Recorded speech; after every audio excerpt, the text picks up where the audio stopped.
Are you ready this time? I am. Okay, so we're out here in the red Defender 90, saw just before Christmas. It was a little 3.5, and we've now put one of our 4.6 stage 3 engines in there. Already had the Weber 500 carburettor, so we've rejected that accordingly, had our ignition upgrades. Just getting some final miles on it before the customer picks it up, but everything's driving really nicely. Yeah, we'll take you out for a spin in it. And don't think you haven't really been out in this yet, other than the tiny little section of road we've done to get to the woods, haven't you? Pretty much, yeah. Yeah. We won't go off-roading in this one, it's too nice. We're already off-road. So I'm just sorting out the back support. Oh. There we go.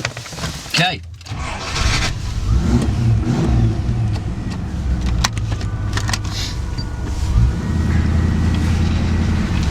So obviously, being a 4.6, it's got bags of low down torque. Your phone's just fallen out of your pocket again, Steve. Yeah, second time.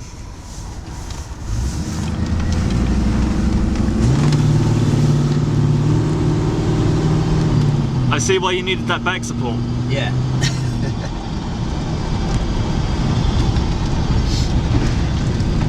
So you don't need to rev the engine now to get any power. Everything's down the bottom end. Obviously, being stage 3, there's plenty of power at the top end, but being a fresh engine, we're not going to play there too much at the moment. But with about 2,700 to 3,000 RPM, it accelerates easily, pulling through the gears. Obviously, it's auto, so that is kind of where our peak power needs to be anyway.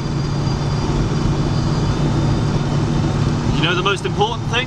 Go on. We found out what this is. Ah, yes. It is an outside temperature gauge. We should have asked people's guesses on the postcard, shouldn't we?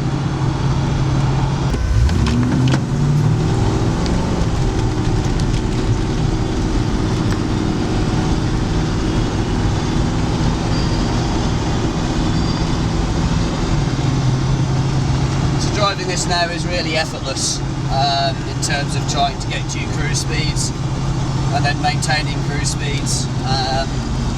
There's hardly any throttle response needed now or throttle input needed to actually maintain the speed.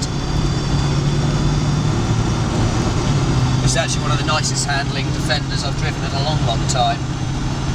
Don't know what suspension setup the owner has on here, but presuming it's road bias rather than off-road. Certainly feels nice and tight.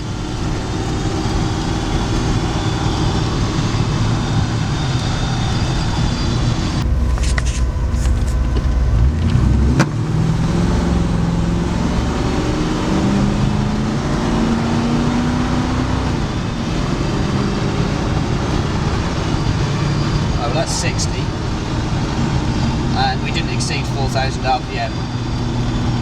That's not bad. No, it's not bad. It's rather windy today, but do you fancy standing on the side of the road?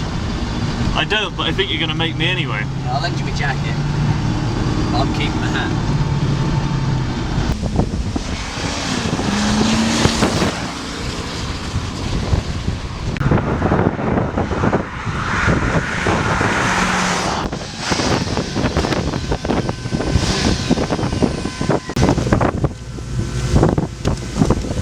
Cold out there. I lent you my jacket, man. And it's not cold, it's 7.8. It's just gone up 0.1 degree. That tree's fallen over, man. Yeah, It's frozen to death.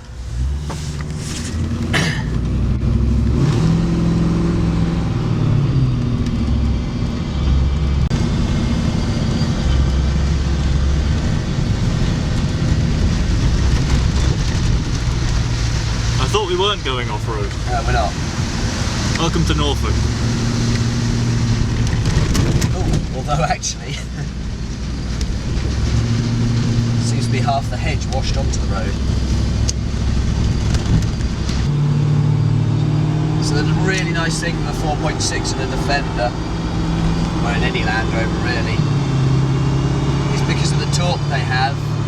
When you get to cruise speed on a dual carriageway, 70,